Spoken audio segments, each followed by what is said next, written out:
Hi, my name is Catherine and welcome back to my channel. Today I am hopefully going to be very quickly reviewing all of the 122 books I read in 2023. I know it's already past mid-January and most people are probably moving on to their 2024 reading, but I still really wanted to film this video to be able to look back at all of my 2023 books. This is my third year of really being back into reading, and I'm still learning my taste and still learning how to be less influenced by books I see online and reading them just because they're popular, but overall this was still a very good reading year. I'll be going through these books in the order that I read them and giving a sort of high-level brief overview of my thoughts on them. I'll put my star ratings somewhere on the screen just to save time. So starting with January, the first book that I read was A Deadly Education by Naomi Novik. This is the first book in the Scholomance, which is a YA fantasy series. It takes place at a magic school and the characters have to fight off a bunch of monsters. I think this has a really cool and unique magic system. I enjoy the world building. I listened to this on audiobook, which I think really helped because it was sort of a stream of conscious narration, and so I do highly recommend the audiobook. The next book I read was Rivals by Katharine McGee, which is the third book in the American Royals series. This is part of my Guilty Pleasure series that I started in 2022 and finished in 2023. The basic premise is that it takes place in a world where the United States, instead of being a democracy, is a monarchy, and all of the royalty are descendants of George Washington. So this basically follows the children of George Washington and other friends and people that they interact with, and it's full of melodrama and messiness, and it's not good, but I do really enjoy it. Next, I read Just Mercy by Bryan Stevenson, and this is a memoir by a criminal defense attorney who works primarily doing wrongful conviction and death row cases. I would say that this is required reading for anyone who is even remotely interested in race and injustice in the US criminal legal system. Then I read The Hacienda by Isabel Cañas, which is a gothic horror story. It's like something's wrong with the house, or in this case hacienda type vibe, and it has a little bit of romance. Overall, I did really enjoy the story and the writing, but the only thing is that this book is a little bit outside of my comfort zone, which is why I didn't rate it higher. Then I read Kiss Her Once for Me by Alison Cochrane, which is a sapphic holiday romance. Since the story just took place over the holidays, to me it felt very rushed and pretty insta-lovey, which makes it really hard for me to get invested in the characters and their romance. Coming off the last one, my next book was Mistakes Were Made by Meryl Wilsner, which is another sapphic romance, but this one instead is an age gap romance, and I loved this book. I was still looking for a really good sapphic love story, and this for me was fun, cute, I loved the romance, and it was very spicy. Then I read Every Summer After by Carly Fortune, which is another romance. This book was on the way to being a 4-star read for me, but the plot twist towards the end completely ruined the book for me. I really didn't like it, and I also didn't like the fact that the one big smut scene in the book was when they were teenagers and not when they were adults in the present time. I really didn't like that. Then I read Siege and Storm by Leigh Bardugo, which is the second book in the Shadow and Bone trilogy. The series really gets better and better with each book, and in this book specifically, I really like the new cast of characters that were introduced and really how the story is progressing. Then I read Born on a Tuesday by L. Nathan John. This is by a Nigerian author, and I randomly picked it up at the library one day because I thought it sounded interesting. It follows a young boy who is surrounded by a lot of violence in his community and kind of gets thrown into this fundamentalist and extremist religious group. It's definitely not an easy read content-wise, but it's a story that I'd never heard of, and I still enjoyed it. Then I read Kingdom of the Feared by Kerri Maniscalco, which is the third book in the Kingdom of the Wicked series, which is really popular online. I honestly kind of feel like I was brainwashed into reading the series and trying to find what people liked about it. I think that the third book was the strongest in the series, but still for me that was only a 3-star read. Then I read Nora Goes Off Script by Annabelle Monaghan, which is another romance between an author and the actor who is portraying the main character in one of the author's movie adaptations. I listened to this on audiobook, and I do remember really liking it, even if I don't remember a ton of the plot. It was like a cheesy, fluffy romance. Then I read Fragments of Horror by Junji Ito, which is a short story horror manga collection. This was my first Ito, and I will say that some of the stories were stronger than others. I do still want to try his more popular works, specifically Uzumaki. This one really had the creepy vibes that Ito is known for, and the art style is stunning, if not a bit disturbing. Next, I read a very popular romance book, which is Icebreaker by Hannah Grace, and unfortunately, this one did not work for me. I did not really care for either of the main characters in this book, and because it's a romance, if I don't care about them, I'm not going to care about their love story. I also thought there was a bit too much smut, and specifically the Uber scene made me very uncomfortable. I do think that the mental health messaging in this was very well intentioned, but not very well executed. Next, I read Read Between the Lines by Rachel Lacey, which is a You've Got Mail retelling, but make it sapphic. The fact that this was both sapphic and based on one of my all-time favorite rom-coms could not make me rate this book any higher than I did. Next, I read All Boys Aren't Blue by George M. Johnson, which is a memoir manifesto. I think that this felt like a very accessible entry point into discussions about the intersections of race, gender, and sexuality. But I will say, keep reading. Next, I read Hamnet by Maggie O'Farrell, which is definitely one of the most well-written books I read all year. This is a beautiful story about Shakespeare's family, specifically following his wife and children.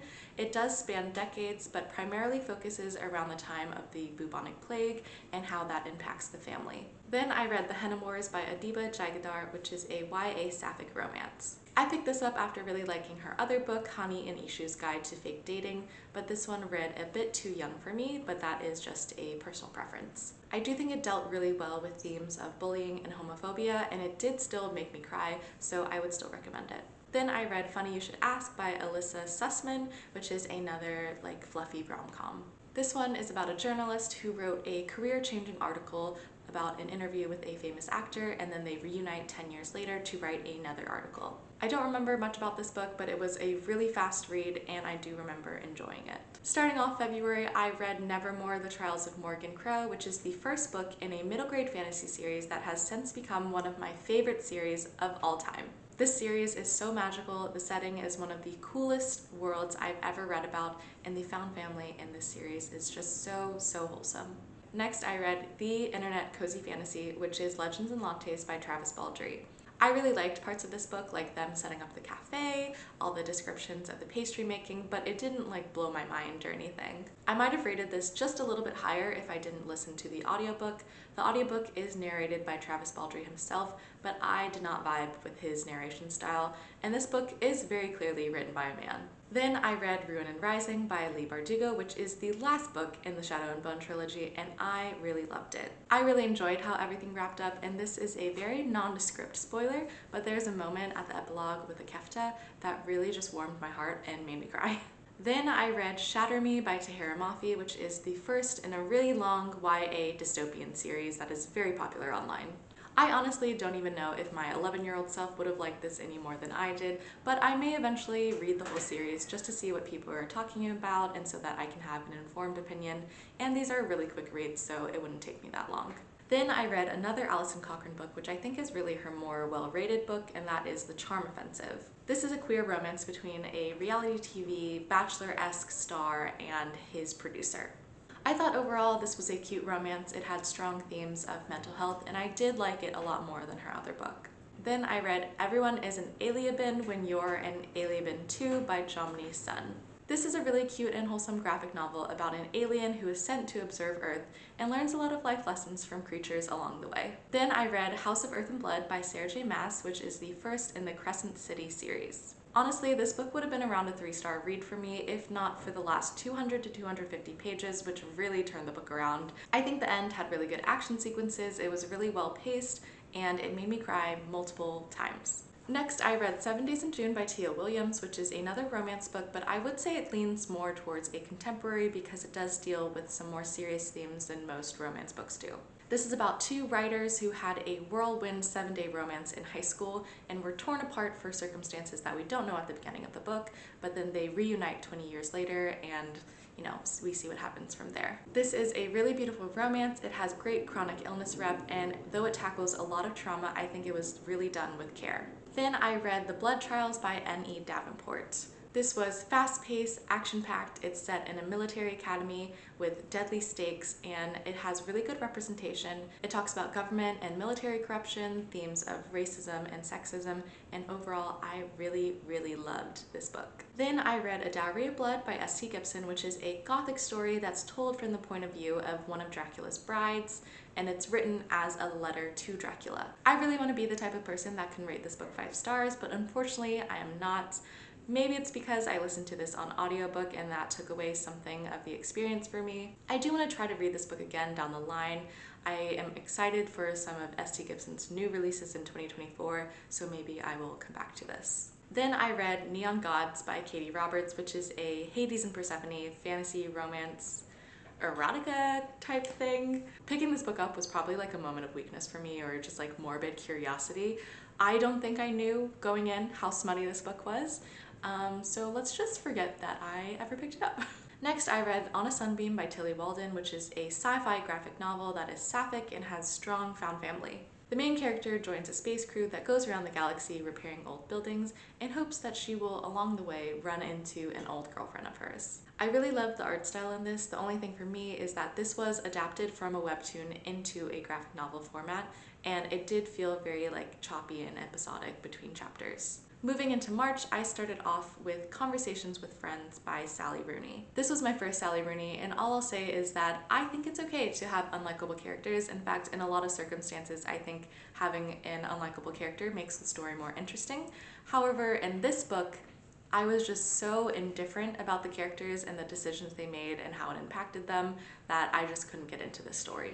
Then I read Six of Crows by Leigh Bardugo, which is the next series in her Grishaverse following the Shadow and Bone trilogy. I honestly loved everything about this book. I loved all the characters, I loved the action, I loved the heist, I loved the romance. It was just so good. Then I read The Last Graduate by Naomi Novik, which is the second in the Scholomance series. Again, I listened to this on audio and I actually like this one more than the first one. I think the challenges that the characters go through leading up to graduation are very interesting. It's a bit more action-packed, but I don't know why I haven't picked up the third book yet. Then I read All My Rage by Sabatier, which is a star-crossed lovers story between two Pakistani teens. Throughout the book, the two of them go through like a roller coaster of bad things, but the whole time you're rooting for them, and it is a really hard but a really good read. Next, I read Perfume, The Story of a Murderer by Patrick Susskind, which is a translated classic horror story. This is probably the weirdest book I read all year. It's about a man who has this incredible sense of smell, and he wants to use it to bottle the scent of a virgin, as you do. I was really surprised with how much I enjoyed this book. It was really interesting and the writing was actually very beautiful. Then I read Never Ever Getting Back Together by Sophie Gonzalez, which is another sapphic romance, but this one is YA. This follows another reality TV Bachelor-esque show, but this time the romance is between two of the contestants. This definitely isn't the worst thing I've ever read, but it's also nowhere near the best thing I've ever read. Then I read Asher Parker Doesn't Fail by Ashley Herring Blake, which is the second in the Bright Falls series. The first is Delilah Green Doesn't Care, which I gave 5 stars. Asher's story is a bit underwhelming, but it did get a little better by the end, though it's still my least favorite out of the series. Then I read The Invention of Hugo Cabret by Brian Selznick, which I had never either read or watched the movie before. This is just personal preference, but the art style wasn't my favorite, although it was very impressive. I do want to give the movie a chance. I think I might like that format a little bit better than the book. Starting off in May, I read another popular children's book that I had never picked up before, and that is The Bad Beginning by Lemony Snicket, which is the first in the series of unfortunate events. I listened to this on audiobook, which I think was really great because it's a graphic audiobook format, so it has like a full cast and like background noise and everything. And overall, I did really enjoy it and I liked the like mysterious elements to it, and I do want to read the whole series eventually. Then I read In the Dream House by Carmen Maria Machado, which is one of the best and uniquely written memoirs that I have read so far. It's about her experience in an abusive queer relationship, and I would recommend this book to anyone who thinks that they can handle the content. Back with another classic children's book, I read Howl's Moving Castle by Diana Wynne Jones. It's been many years since I've seen the movie, but I wanted to be back in this magical world, and this did make me very excited to watch the Ghibli movie again. Then I read Happy Place by Emily Henry, who is like the queen of contemporary romance right now. Out of the 4 books of hers that I've read, I would rank this third behind Book Lovers and Beach Read, but still above People We Meet on Vacation. My main issue with this is just like the ridiculousness of the miscommunication and how it broke up this supposed it couple who'd been together for almost a decade, but given that it's still Emily Henry, I enjoyed it. Then I read The Fine Print by Lauren Asher, which is the first book in the Dreamland Billionaires series. I ended up reading all of the Dreamland Billionaires series this year, and I don't know what y'all are on, but these books are so mediocre. I do think they get progressively better throughout the books, or that could just be like Stockholm Syndrome.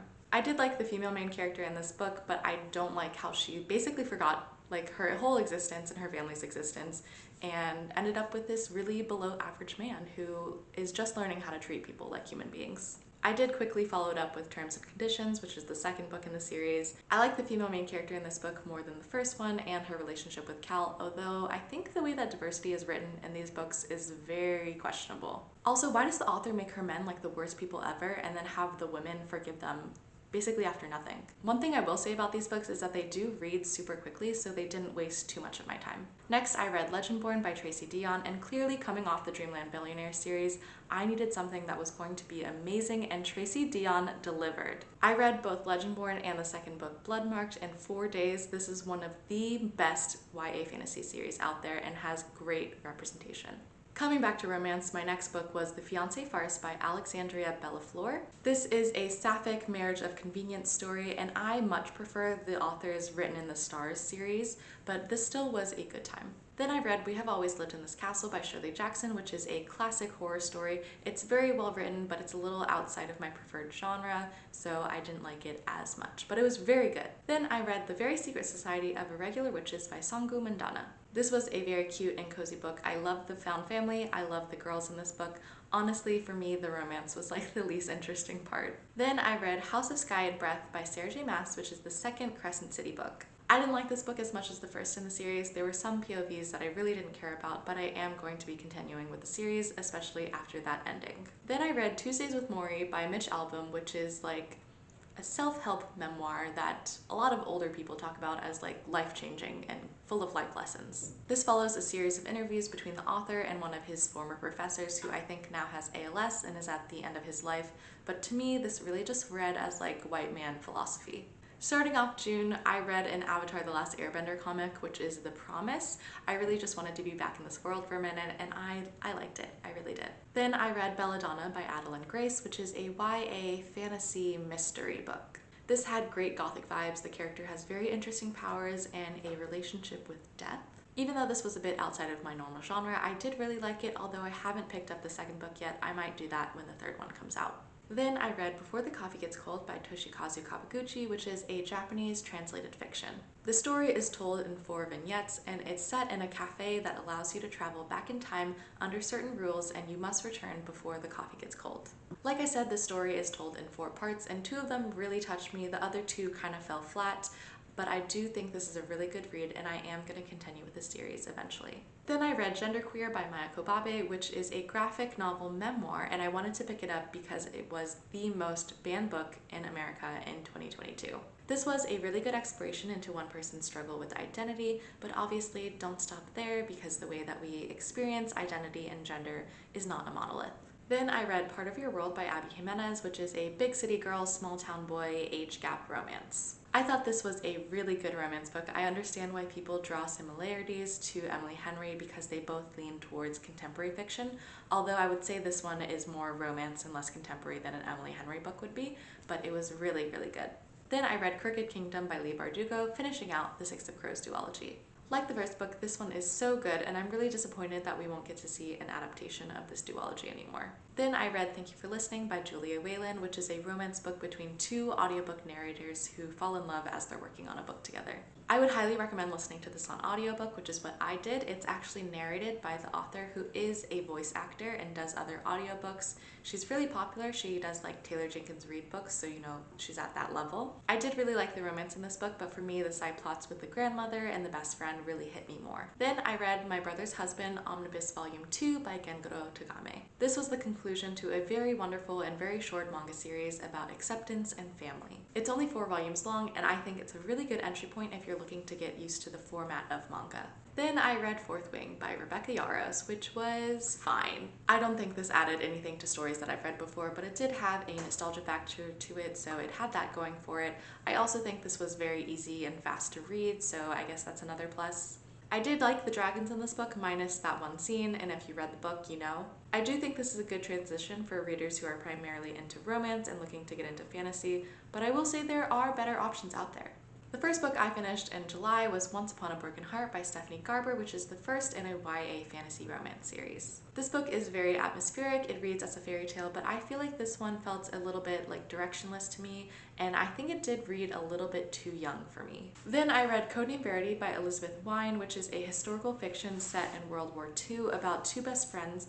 One of them gets taken as a prisoner of war by the Nazis, and I don't think World War II books are my favorite, but the ending did make me cry. Next, I read Nothing to See Here by Kevin Wilson, which is this absurd little book about this woman who agrees to be a nanny for these children who can spontaneously combust. I really liked the idea of this book, but not so much the execution. There's also this sort of like quasi-sapphic aspect to it, but it's clearly written by a man.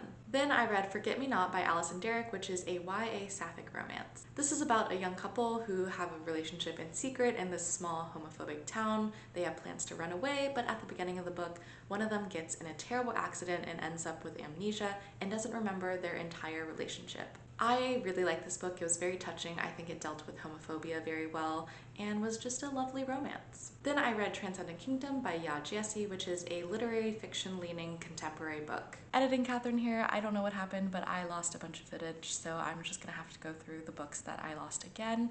I also took my glasses off because there was a glare, but now I'm blind, so we'll see how this goes. So Transcendent Kingdom is about a woman who takes in her depressed mother. They're both dealing with grief from their past. It talks a lot about religion versus science, addiction, some really hard topics. It was very well written, but because I didn't feel as much of an emotional connection to the characters in the story, I didn't rate it higher, but I am looking forward to reading the author's more popular book, which is Homegoing. The next book I read was Demon in the Wood by Leigh Bardugo, illustrated by Danny Pendergrass, and this is a graphic novel companion story to the Shadow and Bone trilogy. It's basically a short story about the Darkling, who is a character in the Shadow and Bone trilogy. It's not really his origin story, it's more just a snapshot of something that happened to him along the way and kind of like lends us to learning a little bit more about him as a person. I really enjoyed the story and I think this was really beautifully illustrated.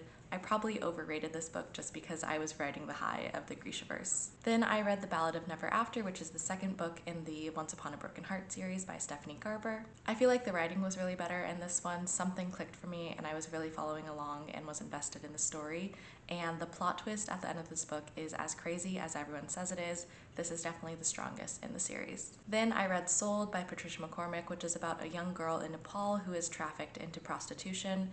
This story is told in verse, and though it is very well written, it is a white savior story. Then I read The Cruel Prince by Holly Black, which is the first in the Folk of the Air trilogy. This was actually a reread for me, and I rated it higher than I did the first time I read it. Something about the enemies to lovers just clicked for me, and I got drawn into the story and the political intrigue. I quickly followed that up with The Wicked King, which is the second book in the series and is by far my favorite. The plot and the politicking are really what makes this series great, not so much the romance, and that really showed through in this book. Jude and Carden are both terrible people and deserve each other, but in the best way possible. Then I read Things You Save in the Fire by Catherine Center, which is a contemporary romance. I was fairly interested in this book because I did read The Bodyguard in 2022 and I liked that book, but this one did not work for me. One of the main themes in this book is feminism, and I really do not vibe with how it is written. I convinced myself while I was reading this that this was written at least in the early 2000s because that was like the peak level of feminism that this was getting into, but then I found out that it was written in 2019. Not to say that the way feminism was written about in this book would have been okay in the early 2000s, but the fact that it was written so recently really put me off after reading this. I also wasn't even attached to the romance in this book. It felt very surface level and insta-lovey. Then I finished off the Folk of the Air trilogy with The Queen of Nothing. This was an okay end to the series. It focused more on the conflict that was building throughout the series and less on the political intrigue, which, like I said, is what really drove the series. So it was okay. Other than that, the main thing that I remember is the part with the snake, which I think went on for way too long and was a little unnecessary. Moving into August, I read The Tea Dragon Society by Kay O'Neill, which is the first in a very queer, very cozy, middle grade graphic novel series. This was very cute and I would highly recommend if you want like cozy and wholesome vibes and little cute dragons. Then I read Born a Crime by Trevor Noah, which is his memoir. I thought this was very well written. I found it to be very funny and actually had a lot more emotional depth than I was expecting. And I feel like I actually learned a lot about apartheid and South African culture, so I thought it was really good overall. Next, I finished off the Dreamland Billionaire series by Lauren Asher with The Final Offer. I thought that this was the best in the series, in large part because I think that Cal is the least awful out of the Kane brothers, but this book was way too long. Then I read Wondersmith: The Calling of Morgan Crow, which is the second book in the Nevermore series by Jessica Townsend, and I thought this book was so fantastic, and I just want everything good in the world for our main girl, Morgan. Next, I read Our Wives Under the Sea by Julia Armfield, which is a sapphic love story, but it is not a romance. This is a hauntingly beautiful story about the love between two women. It talks a lot about grief and about how long you should hold on to the idea of a person and when it's okay to let that go. Then I read The Dutch House by Anne Patchett, which is a historical fiction book. I actually immersion read this book because I had the physical copy from one of my aunts, and I listened along on audiobook at the same time because it is narrated by Tom Hanks. This novel is basically a character study following two siblings throughout their entire lives. I think it's very well written and there are parts of it that are very interesting. I just, again, didn't have that emotional connection to it, so I didn't rate it as highly. I'm pretty sure that covers all that got deleted, so I will switch you back over to the previous footage. Apologies about the change in lighting. The sun was, doing things that day. The next book I read was The Collected Regrets of Clover by Mickey Brommer, which is a debut contemporary novel. This follows a death doula, and it's her job to spend time with people at the end of their lives. That gets her thinking about what she really wants out of her life and if she's truly happy. I will say this felt a bit cliche at times, but I do think it's a really thoughtful look into grieving and the dying process. Then I read Broken Beyond Repair by Emily Banting, which is an age gap sapphic romance. One woman ends up temping as a personal assistant to the other, who is a famous actress who was injured on set and now needs help around the house while she recuperates because she has a full leg cast. This was super fluffy, it needs no critical thinking. I loved it and had a great time. Then I read The Blood Gift by N.E. Davenport, which is the sequel and the conclusion to the duology following the Blood Trials. This was one of my most anticipated books of the year and unfortunately was my most disappointing book of the year. The writing in this book felt very casual and very modern at times for a fantasy that ended up taking me out of the story. I also thought that the pacing was a little too quick. I think there were a lot of plot points that needed a little bit more time to develop.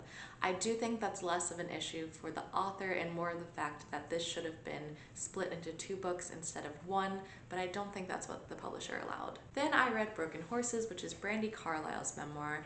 I listened to this on audiobook, which I would definitely recommend. It's definitely not the most well-written or thought-provoking memoir there is, but it was good and I liked learning the stories behind how she writes her songs.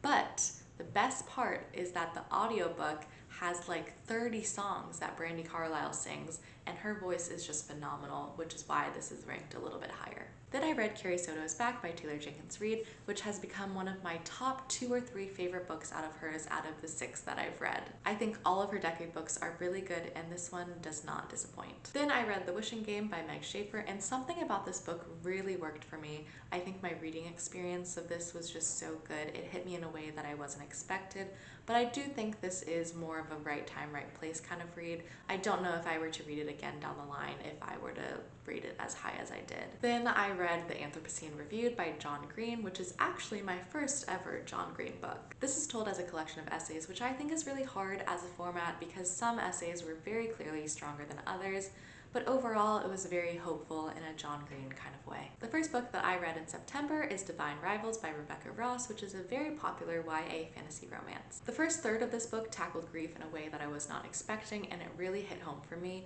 However, I feel like there were some pacing issues towards the end of the book that caused me to disconnect from the story a little bit. I found that the last third wasn't as gripping even though the stakes were getting higher. But overall, a very, very good read. Then I read Bloom by Kevin Panetta, which is a queer graphic novel about 2 young boys who meet working at a bakery. I really like the art style and I love that this book is queer. However, I didn't really feel attached to the story or the romance, but I do appreciate that this book has a recipe in it. Then I read the first 2 volumes of Yona of the Dawn by Mizuho Kusanagi, I believe. This is about a princess who must flee the palace with her bodyguard after witnessing a very tragic and life-changing event. This is a really good start to a manga series, other than the fact that she has a little bit of a crush on her cousin.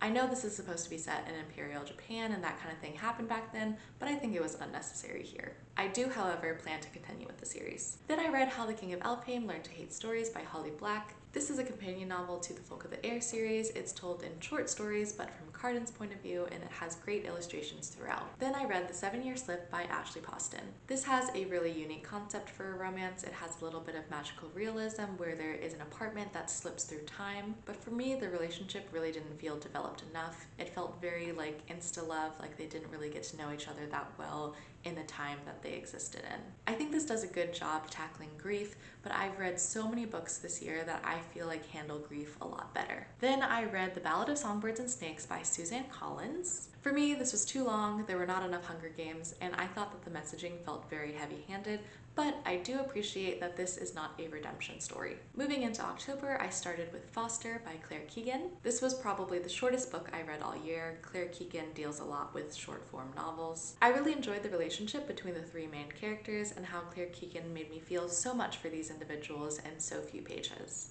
I followed that up with another really amazing read, which is As Long as the Lemon Trees Grow by Zulfa Katow. I really think that this book should be taught in schools. It's set during the onset of the Syrian Revolution, so there's a lot of tough scenes and tough content, but at the root of it, it's a story about hope. Then I read The Nanny by Lana Ferguson, which is a romance book that is way too smutty and way too mediocre. The relationship felt very surface level, the characters felt very one-dimensional, and there's no plot. It's just like 90% smut. Then I read Lessons in Chemistry by Bonnie Garmus, which is a historical fiction book. I really like the writing style, the plot, the characters. I thought this book was really funny.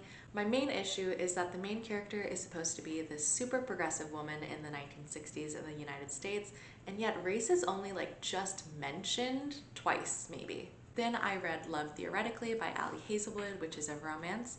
I've actually read all of Ali Hazelwood books that have been out so far, and I will say this is probably my favorite out of her adult romance books. I really like the academia storyline, and I've heard that the diabetes representation is actually pretty accurate, but I can't get over the fact that Ali Hazelwood's writing is just a little bit too cringy at times. Then I read the first 5 volumes of Naruto by Masashi Kishimoto. I picked up this manga for the first time in hopes that it would motivate me to finally finish the last 40 episodes I have of the anime, and it worked a little bit. I watched a few more episodes, but I'm still not done.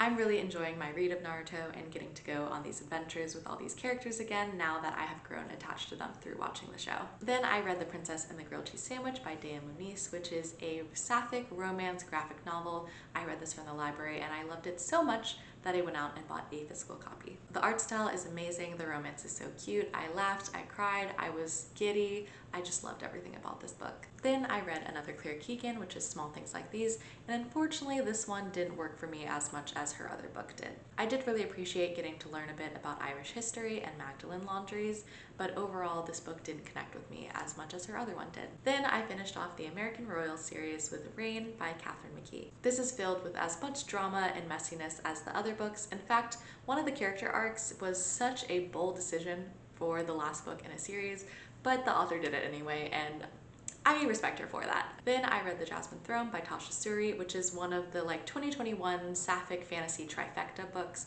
and it's the first out of the 3 that I've read, the other being The Unbroken by C.L. Clark or something like that, and She Who Became the Sun by Sally Parker Chan, I think. This is set in an Indian-inspired world. It has a really interesting magic system. I will say it can be a little bit slow at times, and if you're looking for a romance-driven story, this is not for you. Kicking off November, I read the second book in a series of unfortunate events, which is The Reptile Room by Lemony Snicket. This felt a little bit formulaic compared to the first book, but it's for kids, I get it. It was overall still very entertaining. Then I read My Dark Vanessa by Kate Elizabeth Russell. In the face of Me Too allegations, our main character has to come to terms with the fact that the relationship she convinced herself was a love story with her high school teacher was really not consensual. Then I read Iron Flame by Rebecca Yarros, which is the worst written book I've read all year. I have a lengthy Goodreads review on it, but that's all I'll say. Ollie, oh, thank you. Okay, okay. Then I read Iris Kelly Doesn't Care by Ashley Herring Blake, which is the last book in the Bright Falls series, and I'm sorry if you can hear my cat, she's scratching away right now. For me, this was so close to a 5-star book because I am a sucker for fake dating, and I really liked the relationship between Iris and Stevie. I thought it was very cute, I thought it progressed very well. I loved it. Then I read Hollowpox, The Hunt for Morrigan Crow, which is the 3rd book in the Nevermore series, and this series just keeps getting better and better. This book actually took a bit of a darker turn, which I really enjoyed.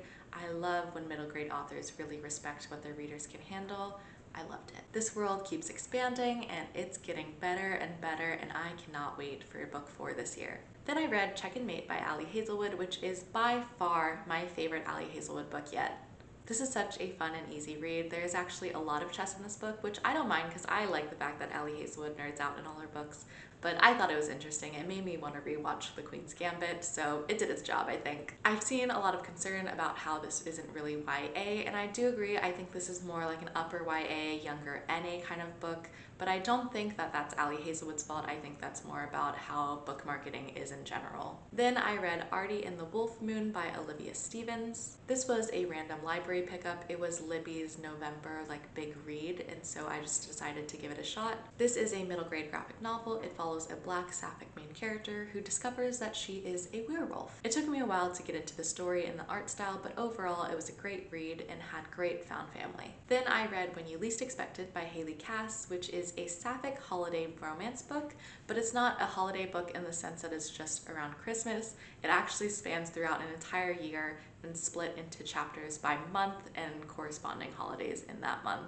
This is an acquaintances to divorced lawyer and attorney to friends to lovers romance, which I can definitely say I have never read before. I really enjoyed this. I think that since it's not like other holiday romances and it spanned a whole year, it really gave the relationship time to develop. Then I read Ace by Angela Chen, which is a nonfiction book and one of the most impactful books I read all year as someone who is on the ace spectrum. I think everyone should read this book, whether you are on the asexual spectrum or not. Then in December, I read Garlic and the Vampire by Brie Paulson, which is the first in a graphic novel, cozy little middle grade series. This follows a sentient garlic person with severe anxiety, and I will just insert my favorite Goodreads review of it because that's all that needs to be said. Then I finished off the Once Upon a Broken Heart series with A Curse for True Love by Stephanie Garber. I think this is a pretty solid end to the series. It's pretty hard to follow up the cliffhanger that she left us with in book 2. It also leaves room for more in this world, which is really exciting. I would say overall the series is like a 3 to 3.5 star read. Then I read The Book Club Hotel by Sarah Morgan, which felt very cliche, but is a decent holiday read.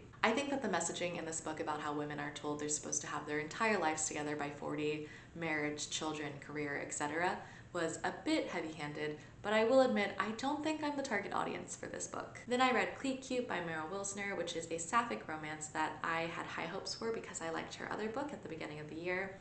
And like any good stereotypical queer woman, I have my years where I am on and off obsessing with either the US Women's National Team or the NWSL. So this should have worked out for me, but it didn't. My main issue is I don't really love how the relationship developed, and the miscommunication in this book is insane. Then I read Yellowface by R.F. Kuang. This book is annoying in a good way. We see our main character June really try to gaslight both herself and us as the reader into thinking that the decisions that she's making are rational. I think the first 2/3 of this book were great. It was full of drama and intrigue, but the ending just kind of fell flat for me. Then I read the sequel to Garlic and the Vampire, which is Garlic and the Witch by Brie Paulson. I think this book was even cozier and even lovelier than the first one. I loved getting to see Garlic really come into her own and who she is as a person, and it's just such a wholesome read. The last book I read in 2023 and actually finished on December 31st is My Roommate is a Vampire by Jenna Levine. When I heard the description of this book, I wanted it to be campy in the way that What We Do in the Shadows is, and unfortunately this was kind of just a mediocre rom-com. Also, the last 20% took a completely unnecessary turn, and the conflict that it involved wrapped up way too quickly. That wraps up all of the books I read in 2023. If you read any of them, please comment down below what you thought or what you're excited to read in 2024. I hope you have a wonderful day or night whenever you're watching this, and I will see you in another video very soon. Bye!